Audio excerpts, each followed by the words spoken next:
شهاب الدين أبو بكر العادل بن أبي بكر بن علوي المشهور وصوله مغفور عام إلى رحم شيخ محمد رشيد البنجري شيخ محمد الزيني بن عبد الله البنجري جميع أهل الزنبال الأقدر بالشرف والعثمان شبيك والبقيع وأولياء البلدة وصلحائها وعلمائها وأصولهم وفرعهم ثم إلى رحم شيخنا معلمينا وساددنا ورجال سندنا وكل من اتصل سندنا إليهم أن الله يعلي درجاتهم من الجنة كثر مثوباتهم ويضاعف حسناتهم ويحفظنا بجاههم وينفعنا بهم ويحمينا بحماية مدنا مددهم ويعيد علينا من بركاتهم وأسرار وأنوارهم علومنا وبحاتهم في الدنيا والآخرة وأن الله يغفر ذنوبنا ويستر عيوبنا ويشف قلوبنا ونوّر قلوبنا وطفنا وعافنا واعف عنا أن الله يرزقنا فتوح المنوب والرسوخ وصلاح الجسد وبعثبة النصوح ويرزقنا فهم النبيين وحفظ المرسلين وإلهام الملائكة المقربين ويكرمنا بنور الفهم ويخرجنا من ظلمات ويزدنا علما أن الله يجعلنا من الذين يستمعون القول فيتبعون أحسنه ويهدينا ويهدي بنا ويجعلنا سببا لمن اهتدى ويجعلنا مفاتح للخير ومغاليق للشر في مرضانا وعافية مبتلانا وراحة موتانا من علينا بالشفاء العاجل في شامل لنا ولوالدنا مشايخنا أولادنا وزوجنا وقرابتنا وجيرنا وطلابنا من حضر مجلسنا خاصة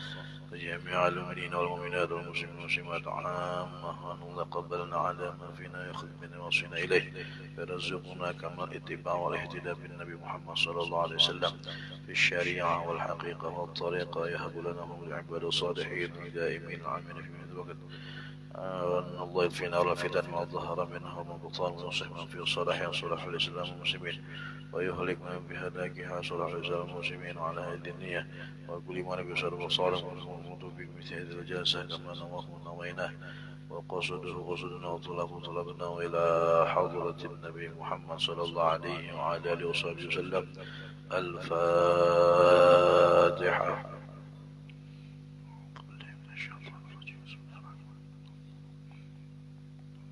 إياك نعبد وإياك نستعين اهدنا الصراط المستقيم والمغضوب عليهم ولا الضالين.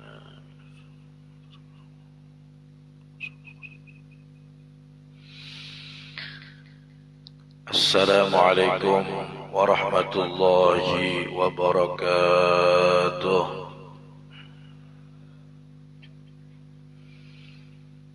بسم الله الرحمن الرحيم. الحمد لله رب العالمين وبه نستعين على أمور الدنيا والدين وصلى الله وسلم على سيدنا محمد وعلى آله وصحبه أجمعين. سبحانك لا علم لنا إلا ما علمتنا إنك أنت العليم الحكيم.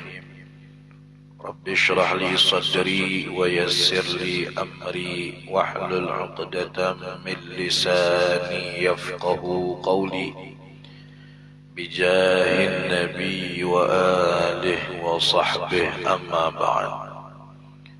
الحمد لله. Jadi puji syukur kita haturkan kehadirat Allah Subhanahu wa taala atas limpahan dan curahan nikmat yang Allah Subhanahu wa taala berikan kepada kita semuanya. Masih ditakdirkan oleh Allah menjadi hamba-hamba yang bisa menjalankan kewajiban, itu kewajiban sholat, dan masih Allah takdirkan kita menjadi hamba-hamba yang mampu melangkahkan kaki sampai ke tempat-tempat yang mulia seperti ini. Mudah-mudahan Allah Subhanahu wa taala jadikan seluruh anggota tubuh kita tunduk taat kepada Allah Jalla Jalaluhu wa taala fi'ulah, dan Allah jadikan kita orang-orang yang masuk syurga bighairi hisab. Amin ya rabbal alamin. Salawat serta salam tidak lupa pula kita haturkan kehadiran junjungan kita, kekasih kita, suri tauladan kita, baginda Nabi kita, Nabi besar Muhammad sallallahu alaihi wa ala alihi wa sahbihi wasallam, dan juga kepada keluarga Rasulullah, sahabat-sahabat Rasulullah, dan orang-orang yang meneladani jalan baginda Nabi besar Muhammad sallallahu alaihi wa ala alihi wasallam sampai hari kiamat nanti. Amin ya rabbal alamin. Hadirin dan hadirat jamaah yang dimuliakan Allah Subhanahu wa taala, alhamdulillah kembali kita bisa berkumpul bersama-sama di majelis kita yang kita cintai ini untuk melanjutkan lagi ta'lim kita, pelajaran kita yang kita baca dari kitab Risalatul Muhawanah lil Habib Abdullah bin Ailawi Al-Haddad. Pada pertemuan yang lalu beliau berbicara tentang an-namimah. An-namimah itu adalah adu domba, termasuk salah satu sifat yang sangat dibenci oleh Allah Subhanahu wa taala, dan dampak kerusakannya sangat besar, yang seharusnya kita dituntut untuk mempersatukan, mendamaikan pihak-pihak manapun, malah si pengadu domba berlaku sebaliknya. Dia yang menjadi asbab perkelahian atau pertikaian antara dua orang, bahkan mungkin dua kelompok, bahkan mungkin dua suku misalnya, atau bahkan mungkin dua negara dengan ucapan-ucapannya dan tingkah lakunya. Karena menyebabkan dampak kerusakan yang besar sampai Nabi mengatakan la yadkhulul jannah an-namam, tidak masuk surga an-namam, orang yang pengadu domba. Kemarin sudah kita ceritakan bagaimana seorang hamba sahaya atau budak yang dijual murah oleh tuannya, padahal orangnya masih kuat, masih muda, sehat, tidak ada cacat dan segala macam. Namun ada satu di dalam dirinya yang berbahaya, dia senang mengadu domba.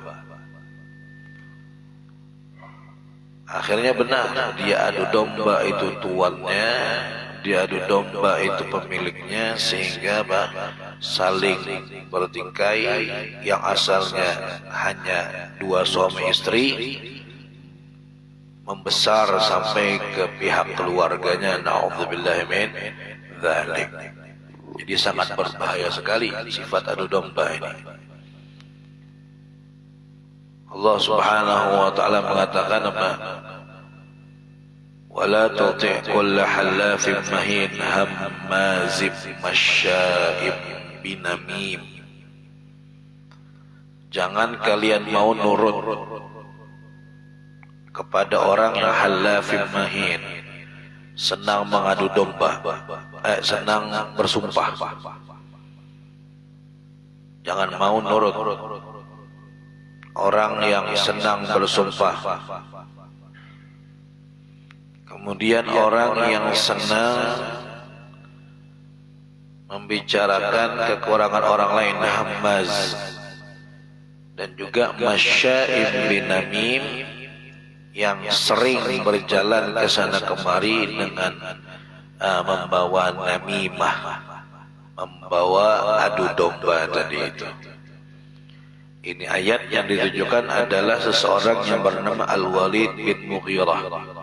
Sifat-sifat itu ada di dalam dirinya. Dia senang bersumpah palsu, dia senang membicarakan orang lain, dia senang mengadu domba.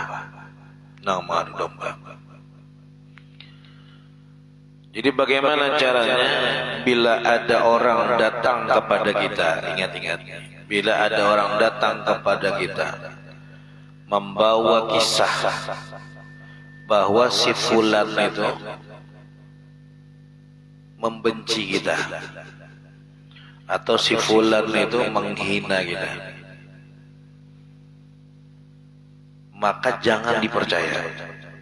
Itu kuncinya itu. Si A, si B, si C. B datang kepada si A, ujar B, si C itu kemarin dia menghina-hina kamu depan orang. Si C itu dia kemarin mengejek-ngejek kamu, bilang kamu begini.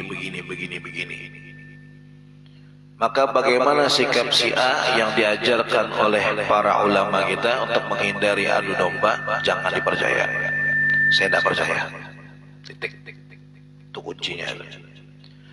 Jangan dipercaya dan jangan cari-cari tahu. Bujur kalah, dosa. Itu kuncinya. Maka si pengadu domba ini akan kalah dia dengan cara seperti itu. Waduh, saya capek-capek udah ditanggapi sama dia. Tidak dihiraukan ternyata. Jadi jangan dipercaya. Yang kedua, jangan coba cari tahu.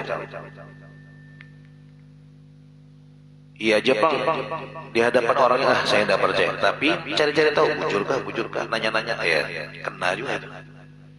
Bakal kena. Jadi anggap tidak pernah dengar, acuhkan aja. Anggap kita jadi orang bodoh. Kadang-kadang pura-pura jadi bodoh itu penting. Dalam beberapa keadaan, taghafal istilahnya dalam syariat. Pura-pura jadi bodoh, tidak tahu saya. Kalau perlu diperingatkan orangnya, lain kali kalau ke rumah saya jangan bawa berita begini. Saya tidak mau hati saya rusak. Saya tidak mau hati saya berubah sama siapapun ya. Ini terakhir ya, jangan lagi dah bawa cerita itu. Selesai, kalah dia. Dia kalah. Tapi kalau kita tanggapi orang yang datang kepada kita membawa kabar tentang orang lain yang merendahkan kita, selesai. Kena pasti. Kita tanggapi, betul kah? Begitu dia. Iya. Mau pintar betul dia ngomong tuh. Dia lo lebih parah lagi begini. Selesai. Man nammalak namma alaih. Barang siapa yang membawa kabar berita kepadamu, tidak lama omonganmu itu akan dibawa lagi ke sana.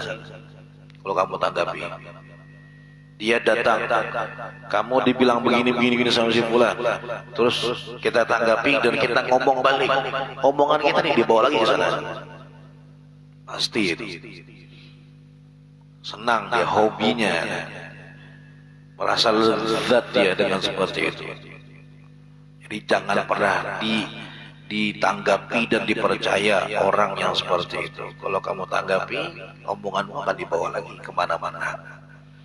Man nammalat namma alaih. Itu sudah hukumnya begitu. Barang siapa yang membawa kabar kepadamu, tidak lama kabarmu, omonganmu akan dibawa juga kemana-mana. Jadi dosa tanggapi, iya kah? Iya sudah, makan minum aja, kita minum. Kita ngomong yang lain aja. Jadi jangan dipercaya dan jangan cari-cari tahu kebenarannya. Bohong, itu dah, kamu bohong. Tidak ada dia seperti itu. Itu caranya supaya kita mengalahkan sepengadu domba dan hati kita juga tidak rusak. Hati kita terjaga dan lisan kita pun juga terjaga daripada membalas ucapan si fulan tadi itu. Masya Allah. Bahaya. Abghadukum ilallahi ta'ala al-masya'una bainal ahibbah bin namimah. Sepaling dibencinya kalian di sisi Allah Subhanahu wa taala adalah orang-orang yang jalan sana jalan sini bainal ahibbah, antara orang-orang yang damai-damai saja, bin namimah, tapi dia rubah itu, dia hancurkan kedamaian itu dengan adu domba. Al-mufarriquna bainal ikhwan, yang dia itu memecah belah di antara saudara. Di antara saudara. Itu namanya namam. Mudah-mudahan Allah jauhkan kita daripada sifat namimah. Dan Allah selamatkan kita daripada orang-orang yang ingin mengadu domba kita kepada siapapun. Allah jaga kebersihan hati kita, Allah jaga keadaan hati kita untuk tidak ada membenci siapapun daripada saudara dan semua makhluk Allah Subhanahu wa taala. Amin ya rabbal alamin.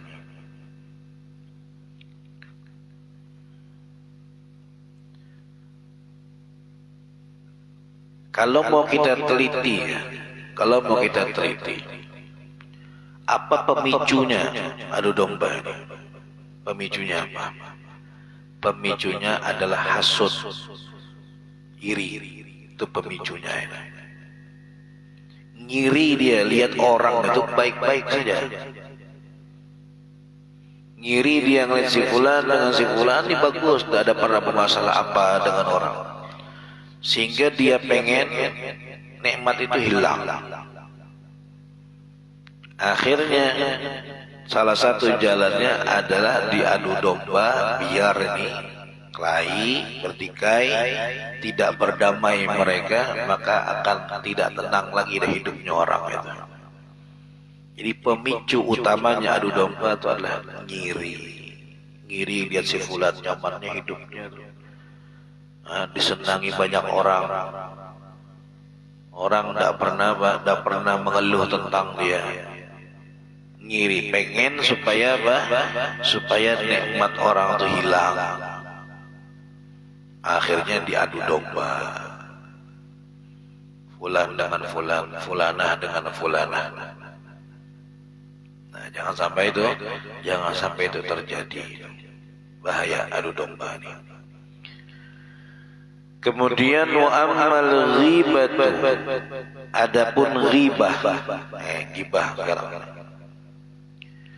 Fahiya an tadhkura insanan fi ghaibatihi bima yakrahu. Ghibah itu kamu menyebut seseorang, menceritakan seseorang fi ghaibatihi di saat orang itu tidak ada, orangnya tidak hadir di majelis dia berbicara, di tempat dia berbicara itu tidak ada orang yang dibicarakan. Bima yakrahu, apakah semua yang kita bicarakan tentang orang lain yang tidak ada itu ghibah? Tidak. Bima yakrahu, hanya yang dia tidak senangi. Lau kana hadiran, apabila orang itu mendengarnya.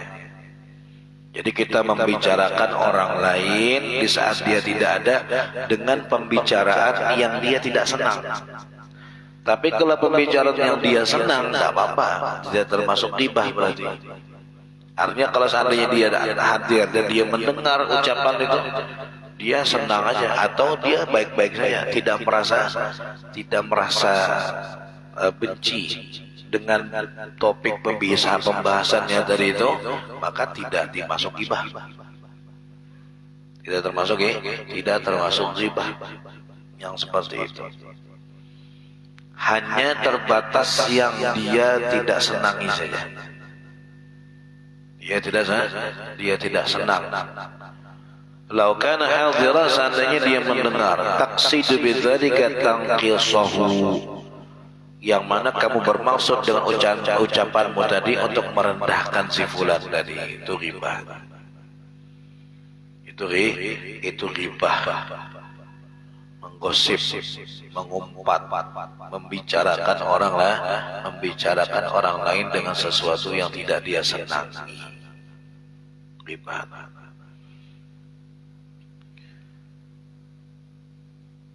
Juga tidak kalah berbahayanya dengan apa? Dengan adu domba, ghibah. Cuman adu domba itu kerusakannya lebih besar. Ghibah juga termasuk perbuatan yang sangat dibenci oleh Allah Subhanahu wa taala. Tapi berbahayanya apa? Ghibah ini yang paling disenangi oleh nafsu kita. Adu domba itu mungkin tidak semua orang yang melakukan adu domba. Tapi kalau ghibah, hampir semua kita senang ghibah. Siapa yang tidak senang ghibah? Uladzat betul kalau ngomongi orang-orang. 2 jam 3 jam tahan ngisahkan si fulan, mulai kekurangannya, aibnya mulai A sampai Z. Tahan kada bergerak di tempat duduknya, panas sampai kedudukannya itu. Ngisahkan si fulan saja. Mbah pengajian setengah jam aja, aduh, lipat sana lipat sini. Tapi kalau ghibah, ya Allah, sesuatu yang sangat dibenci oleh Allah tapi sangat dicintai oleh nafsu kita. Saking kita itu hobinya, saking manusia itu senang yang namanya ghibah, sampai ada dibuatkan satu acara ghibah. Ayo, ada acara ghibah, acara gosip gitu. Acara ghibah, ada acaranya, tidak ada acara adu domba, ada.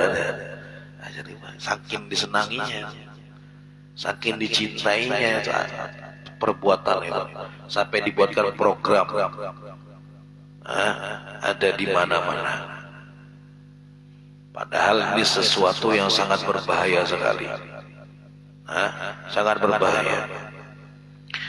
Wasawaun hasulat tafhim bin nutqi awal isyarah awal kitabah, sama saja menggibah itu baik dengan ucapan, bicara, ngomongin si fulan tuh gini, si Anu kenapa kemarin masa tulak pengantinan gelangnya itu bengkok sebiji misalnya, apa hubungannya dengan yang repot misalnya, oh iya alisnya gini kulihat pina pendek sebelah, kada rata, bisanya sih itu kalau bisa mulai lanjut itu udah jam 2 jam, tulak ke pasar nukar Lombok 2 jam hanya boleh. Jar lakinya kemana biniku ini, padahal nukar Lombok aja kalinya mendapat kawannya, tahan 3 jam di pasar. Itu yang sangat kita cintai bujur tuh. Kita sangat hobi itu, sangat senang. Baik itu dengan ucapan gibahnya maupun dengan isyarat. Apa isyarat itu? Dengan kode aja. Dan kadang-kadang dengan isyarat ini kata Imam Ghazali lebih besar dosanya ketimbang dengan ucapan, karena lebih memahamkan. Lebih memahamkan. Misal si A dengan si B ini mereka ada sudah pembahasan di antara mereka tentang seseorang kawannya. Misalnya kawan ini, mohon maaf lah ini contoh, misalnya kawannya ini jalannya agak mereng misalnya. Yang jadi topik pembahasannya berdua si A dengan si B ini, si fulan yang jalannya agak mereng. Baru aja datang si B ini, datangnya si A, baru datang, tidak ngomong, tapi gaya jalannya diolahnya gitu. Nah itu ghibah, kena itu lebih parah kata Imam Ghazali daripada ucapan. Allah katakan apa? Wailul likulli humazatin lumazah. Humazah, lumazah itu ghibah, tapi dengan isyarat, dengan kidipan mata. Paham? Tapi sudah berdoanya ada topik pembahasan duluan sudah, ngerti dia. Ada yang gitu kan dengan kode-kodenya gitu. Itu humazah, lumazah, ghibah, membicarakan orang dengan ucapan maupun dengan isyarat. Isyarat apapun itu, nya paham sudah. Melihat kawannya berjalan gitu, tahu dah ini menghina si fulan. Tahu ya, paham. Itu dengan isyarat namanya, kena. Dan itu kata Muslim lebih parah dari ucapan, karena dengan praktek-prakteknya langsung dengan prakteknya. Awil kitabah atau dengan tulisan, ini ndak ngomong tapi nulis, ya, tapi nulis, ketik dengan kawannya, pegang, pakai tulisan, sama kena juga. Wa qad qala Rasulullah sallallahu alaihi wasallam, telah bersabda Rasulullah sallallahu alaihi wasallam, kullul muslimi 'alal muslimi haram. Setiap orang muslim dengan muslim yang lain itu hukumnya haram. Apa yang haram? Damuhu, darahnya tidak boleh ditumpahkan. Wa maluhu, dan hartanya tidak boleh diambil secara zalim. Wa irduhu, dan juga harga dirinya. Harga dirinya itu maksudnya kalau digibahi harga dirinya jatuh. Padahal itu haram, tidak boleh disentuh. Harga diri orang sesama muslim tidak boleh disentuh, dihancurkan, direndahkan, tidak boleh. Itu riba. Mudah-mudahan Allah jaga lisan kita dan seluruh anggota tubuh kita daripada perbuatan riba. Siapa yang tidak kena dosa riba? Kena semua kita ini. Nah, kalau mau dihitung dari dulu sampai sekarang, ada kehitungan dosa riba kita. Kita berharap dengan taubatnya kita dan Allah terima taubat kita, Allah berkenan mengampuni dosa-dosa riba kita. Kalau ternyata kita tuh ingat kita menggibah si fulan dan kita ketemu orangnya, minta maaf ya, saya ada dosa sama dulu, saya pernah menggibah kamu, ceritakan kamu, istihlal, meminta halal gitu. Susah. Masa kita dari itu minta ampun, minta halal, dan menyebutkan. Kadang-kadang kita malu juga. Nyebut, maaf ya, saya kemarin tuh menggibahi kamu. Oh iya kan? Repot juga. Iya, syukur-syukur mau maafkan. Kadang-kadang ya orang udah mau maafkan, kan begitu. Bagaimana caranya supaya, kan kita sepakat nih, kita nih tidak ada yang lolos dari dosa ghibah, sudah kena semua kita nih, kena semua. Dan kita, wallahu alam, tidak tahu orang yang kita ghibah itu ridho tidak sama kita, mau menghalalkan tidak, dengan apa? Dengan perlakuan kita terhadap dia. Bagaimana caranya nih? Salah satu cara supaya kita itu insya Allah mudah dimaafkan oleh orang-orang yang kita ghibah. Nih, salah satu caranya adalah kita maafkan setiap orang yang menggibah kita. Itu akan dibalik oleh Allah Subhanahu wa taala. Pandai-pandailah memaafkan orang yang menggibahi kita, maka Allah akan bantu untuk orang yang pernah kita gibahi untuk memaafkan kita. Kan cara Allah membalaskan begitu. Ya, jazaa wifaqa, balasan yang setimpal. Pandai-pandai maafkan. Makanya kan pernah kita ceritakan bagaimana seseorang yang disebut oleh Rasulullah sallallahu alaihi wasallam min ahlil jannah, penghuni surga, kata Nabi. Sahabat-sahabat kumpul duduk di masjid. Ujar Nabi, wahai para sahabatku, maukah kalian saya tunjukkan orang penghuni surga? Seorang pemuda saja dia, penghuni surga. Para sahabat nih, kalau sudah dengar Nabi mengatakan penghuni surga itu sudah penasarannya minta ampun, pengen tahu betul siapa dan apa amalannya, kok bisa sampai Rasulullah sendiri yang menyatakan si fulan penghuni surga. Dan Nabi berbicara dengan wahyu Allah Subhanahu wa taala. Mau ya Rasulullah, siapa? Kata Nabi, tuh nanti ya, kalian perhatikan siapa orang masuk dari pintu sini, itu orangnya. Masjid. Tiba-tiba ada seorang pemuda masuk dari pintu yang diisyaratkan oleh Nabi. Semuanya ngeliatin. Oh, ini orangnya. Hebat betul orang nih. Nabi yang menyatakan dia menghuni surga. Sudah. Keesokan harinya Nabi ngomong lagi, mau ndak kalian saya tunjukkan orang penghuni surga? Mau ya Rasulullah. Tunggu nanti yang lewat dari pintu sini masuknya dia tuh orangnya. Ditunggu oleh sahabat, ternyata yang masuk itu lagi orang yang sama. Wah, 2 kali Nabi menyebutkan. Hebat sekali. Keesokan harinya begitu lagi, mau ndak lihat orang juga? Mau. Nanti yang masuk dari pintu sini. Ditunggu itu lagi orang-orang. 3 kali. Wah, makin nih sahabat nih makin penasaran siapa si orang ini. Bagaimana amal ibadahnya?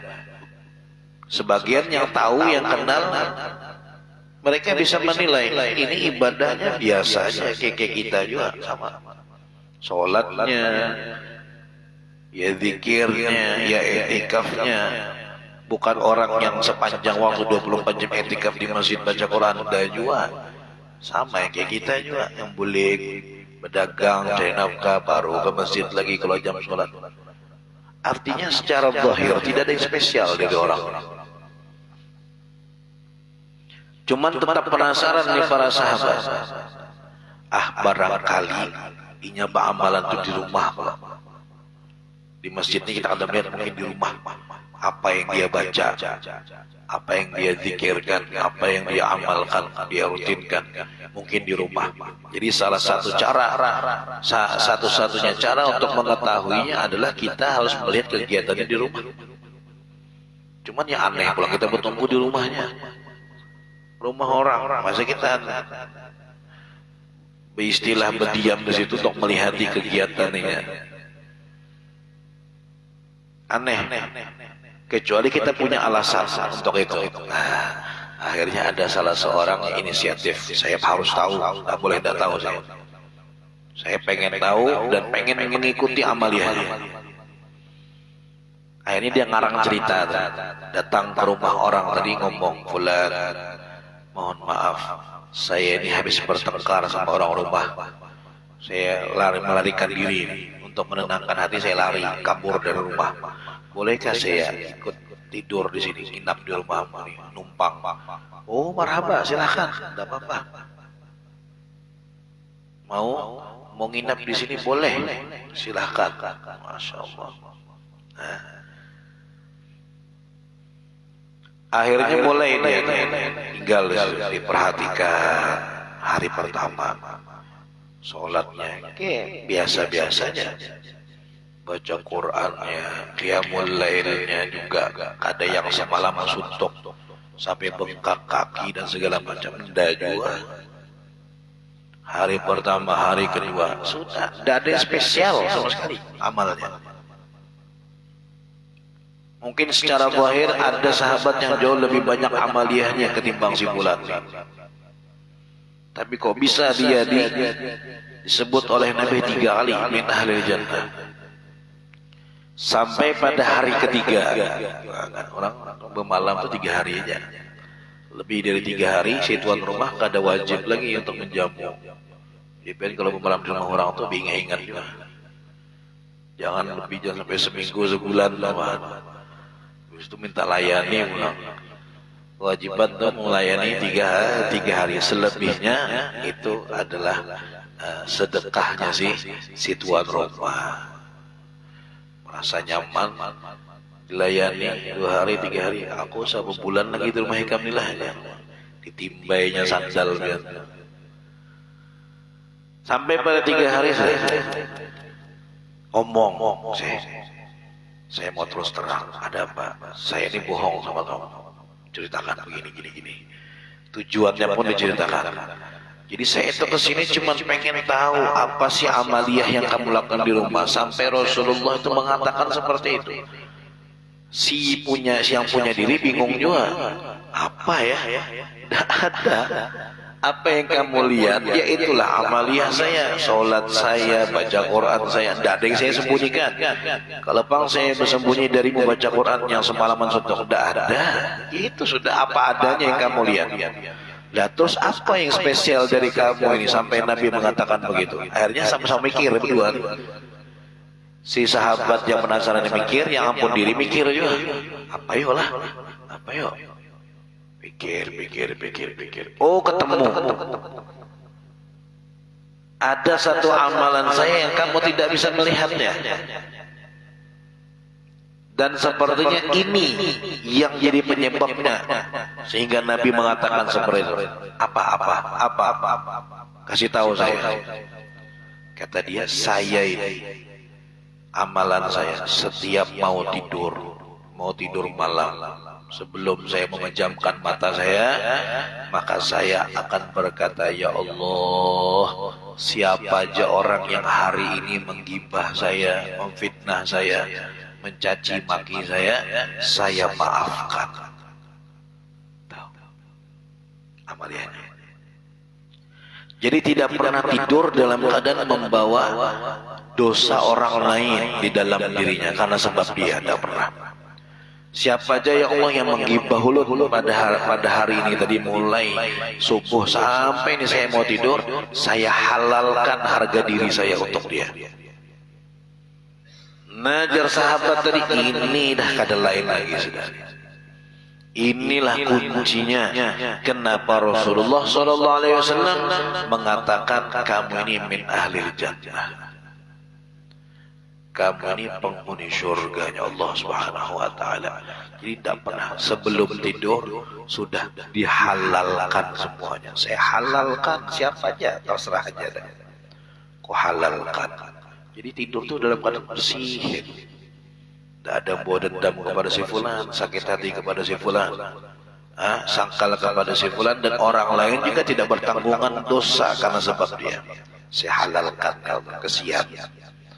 Masanya masuk neraka gara-gara saya, dihalalkan. Itu amalannya. Masya Allah. Melebihi daripada sholat sunnah sekian ribu rakaat setiap malam, melebihi daripada khatam Quran sekian kali khatam. Itu amaliyah itu kalau kita bisa mengamalkan. Ada lagi seorang sahabat namanya Abu Domdom. Abu Domdom ini persis seperti si fulan ini tadi yang pemuda, tapi dia agak sedikit berbeda. Bedanya di mana? Bedanya kalau si pemuda tadi setiap mau tidur malam, Abu Domdom setiap bangun subuh. Jadi habisnya bangun tidur subuh, dia akan berkata, ya Allah, hari ini akan saya lalui. Siapa aja orang yang menzalimi saya, menggibah saya, segala macam, saya halalkan. Nah, beres. Saya tidak mau menanggung dosa orang lain karena sebab saya. Jadi siapa aja yang hari ini menggibah saya, mencaci maki saya, menghina atau memfitnah saya halalkan, ya Allah. Disebut juga oleh Nabi min ahlil jannah, termasuk penghuni surga. Jadi banyak memaafkan orang lain, maka orang yang kita berdosa dengan dia, Allah akan mudahkan untuk memaafkan kesalahan kita. Allah akan lapangkan hatinya untuk menghalalkan segala kesalahan kita. Ada orang datang minta maaf kepada orang lain, saya minta maaf, tidak mau dimaafkan, ngeluh dia. Inya tuh, saya sudah datang loh minta maaf, masih juga tidak mau dimaafkan. Dengan berbagai macam cara sudah saya minta maaf, tapi masih izinnya kada mau maafkan. Nah, coba periksa, ada tidak juga kesalahan orang yang kamu tidak mau maafkan? Itu nyambungnya ke situ. Kenapa orang susah memaafkan kesalahanmu? Ya kamu mungkin ada orang yang salah, kamu tidak mau maafkan. Makanya Allah tidak bukakan hati orang lain tadi untuk mau memaafkan, ya, maafkan kamu. Jadi kuncinya maafkan, saya maafkan. Insya Allah, karena sebab kita mau memaafkan orang lain, Allah akan buka hati orang lain untuk memaafkan kesalahan kita kepada dia. Itu kuncinya. Selama kita susah memaafkan orang lain, jangan harap orang lain akan mudah memaafkan kesalahan kita. Khususnya dosa ghibah ini kita, ya Allah, jadi makanan, sarapan ghibah, makan siang ghibah, makan malam ghibah, bahkan nyemil sorenya ghibah juga tuh. Nah, paginya ghibah juga, tengah malamnya ghibah juga. tidak lolos dari dosa ghibah. Nah, maafkan. Kita maafkan orang yang menggibah kita, Allah akan mudahkan orang lain memaafkan kesalahan kita. Wa qala alaihi salam, Nabi bersabda, al-ghibatu asyaddu minaz zina. A'udzubillahi min dzalik. Ghibah itu lebih dahsyat kata Nabi daripada zina. Coba bayangkan. Ghibah itu lebih dahsyat daripada zina. Allah. Tapi jangan salah paham lah, ini ucapan Nabi yang seperti ini bukan meremehkan dosa zina, tidak. Tapi konteksnya adalah membicarakan beratnya dosa ghibah. Ada orang kadang salah paham, wah ghibah lebih banyak dosa daripada zina. Kalau gitu zina itu santai aja berarti. Dosa-dosa kecil bukan. Nabi menyebut ini bukan berbicara tentang remehnya dosa zina, tapi berbicara tentang besarnya dosa ghibah. Lebih besar daripada zina. Zina ini gandalnya udah dosanya. Ghibah lebih lagi. Ghibah lebih lagi. Zina itu harga dirinya dia suka rela dilepaskan begitu saja. Tapi kalau ghibah kita rampas harga diri orang lain, kita hancurkan secara paksa. Itu berbahaya. Wa auhallahu ila Musa alaihissalam, dan Nabi Allah Subhanahu wa taala mewahyukan kepada Nabi Musa alaihissalam, man mata taiban minal ghibah fa huwa akhiru ma yadkhul jannah. Barang siapa yang meninggal dunia dalam keadaan dia bertaubat dari dosa ghibah, taubat dia punya dosa ghibah dan dia bertaubat kepada Allah, kemudian meninggal dunia, maka orang ini kalau nya masuk surga, dia akan masuk surga dari rombongan terakhir. Rombongan terakhir, orang yang bertaubat dari dosa ghibah, maka akan menjadi saat dia masuk surga juga, maka masuk surga yang terakhir gara-gara ghibahnya tadi.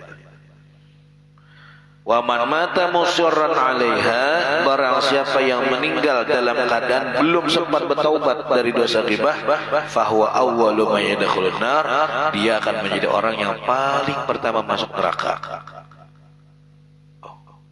Ghibah dahsyat, ghibah tak sempat taubat maka jadi orang yang paling pertama masuk neraka.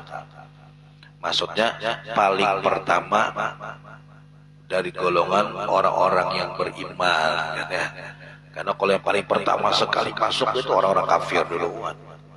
Tidak mungkin ada dosa melebihi dosa kafir. Segibah-gibahnya manusia, ya, tidak bisa mengalahkan dosa kafir, kan begitu. Jadi orang yang kafir meninggal dalam keadaan kafir itu pasti akan rombongan paling pertama sekali. Dosa kufur, syirik itu lebih besar dari dosa apapun. Hatta ghibah, hatta namimah. Jadi maksudnya di sini paling pertama masuk jadi golongan apa? Golongan orang-orang yang meninggal dalam keadaan beriman namun membawa dosa ghibah. Rombongan pertama nih mereka. Rombongan awal. Bilanya kada sempat bertaubat awal-awal yang masuk neraka, bilanya sempat bertaubat jadi yang paling terakhir masuk surga. Wah, luar biasa. Berarti tanggungannya.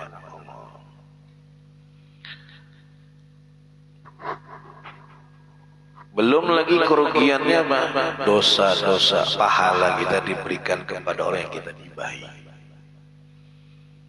Pahalanya habis, dosanya yang dikirim kepada kita. Na'udzubillah. Kata Nabi, tahu tidak kamu, wahai sahabat, siapa orang yang bangkrut? Orang yang bangkrut itu ya Rasulullah, yang asalnya berharta, hartanya habis, hilang. Berdagang, dagangannya tidak laku lagi, modalnya untuk makan dan segala macam itu bangkrut.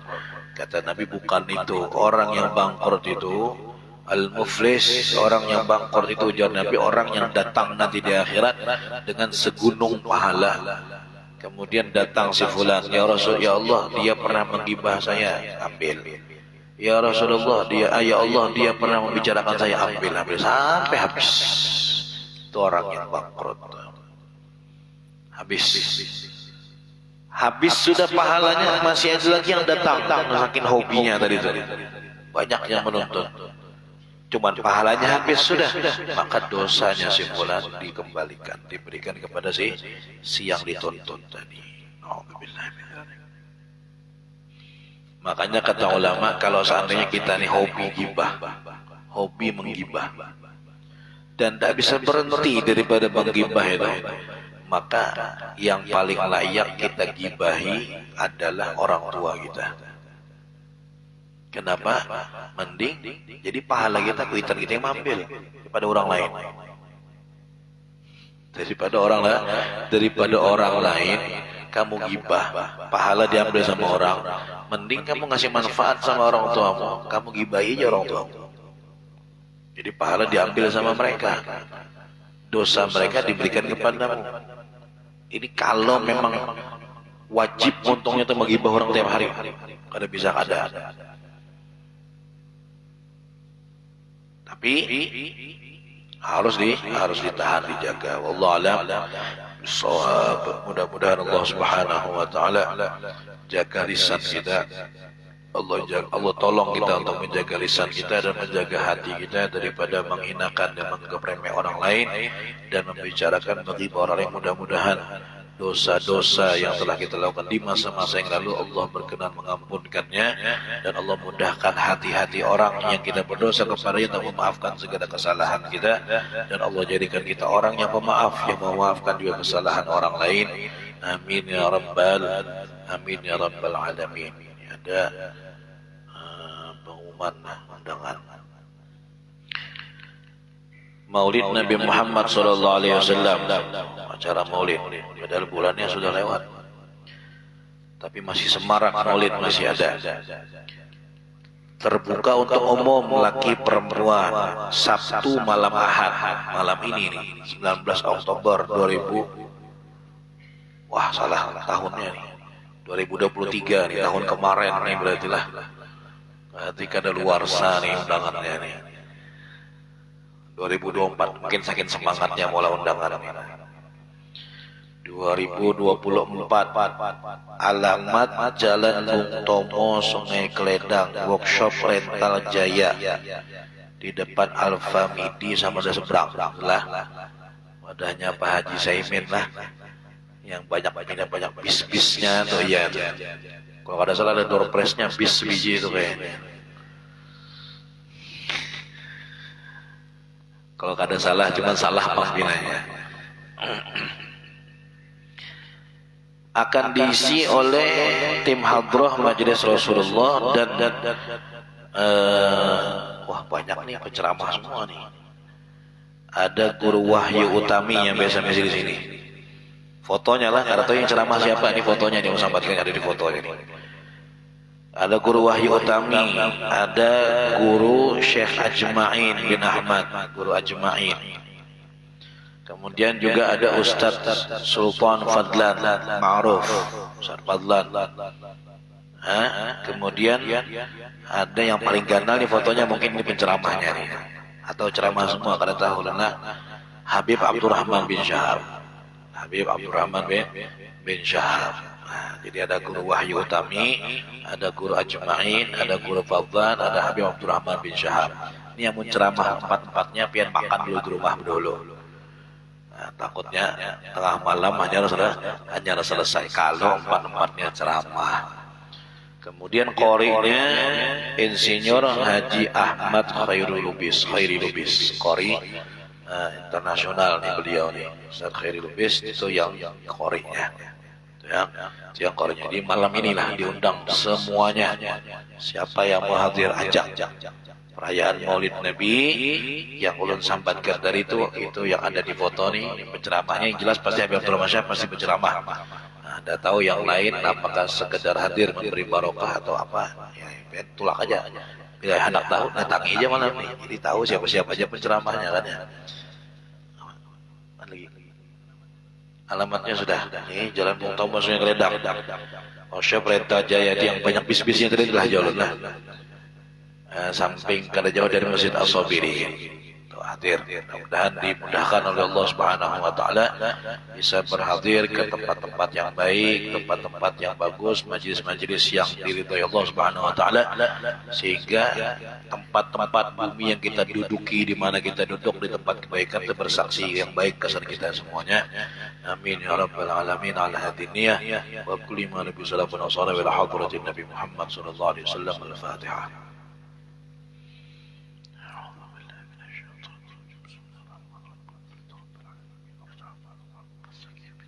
إياك نعبد وإياك نستعين. سورة الذين.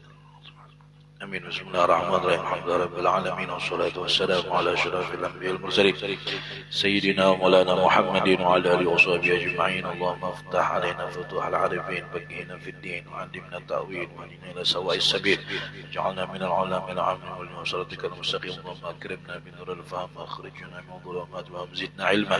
ربنا آتنا في الدنيا حسنة وفي الآخرة حسنة وقنا عذاب النار. صلى الله على سيدنا محمد وعلى آله وصحبه وسلم. فضل سبحان ربك رب العزة عما يصفون وسلام على المرسلين والحمد لله رب العالمين. Dari ulun kami minta maaf salah-salah kata, tahallal dari Allah. Hadza minni wal 'afwu minkum. Assalamualaikum warahmatullahi wabarakatuh.